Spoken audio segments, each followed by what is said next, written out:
आब सरस्वती पूजा के टाइम हैत। हमहूँ सब बच्चा जहन रहिए तो सरस्वती पूजा में नाटक खेलाय के हमरा सबके बड़ इच्छा रहे। हम सब नाटक खेलाई, रिहर्सल करी, आ जहन स्टेज बनबिए तो साड़ी मांगि मांगि के हम सब लबिए।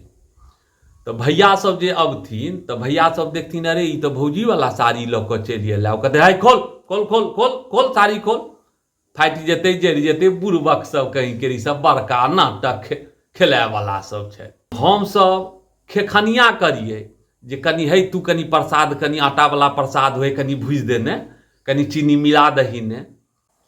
हम सब जे चंदा मांगो जाइए अंगना तो पाई तो लोक नहीं दे, कियो कनी चाउर दो दे, कियो कनी मटिया तेल दो दे, कियो कनी चीनी दे, ओहे सब लऽ कऽ हम सब प्रसादी बनबिए आर पूजा करिए बड़ा धूमधाम से। आबक टाइम में धिया पुता सबके देखे छिए गेल दुकान आ बुनिया कीन कऽ लऽ आयल आ ओकरा पैकेट में कहाँ के पैक कऽ दै छै। आब तो चंदो होइ छै, आब गार्जियन सब अहाँ के ज्यादा बुझनुक भऽ गेलखिन हैं, आब तो चंदो दै छथिन।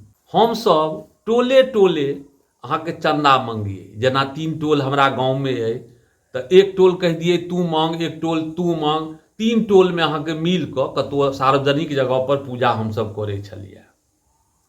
आ आई से सरस्वती पूजा से 1 महीना से पहले से हम सब एगो अलग उमंग में रहिए जे सरस्वती पूजा हेतै, बड़ा धूमधाम से करिए, बशर्ते साड़ी किए ने हम सब मांग के आनिए।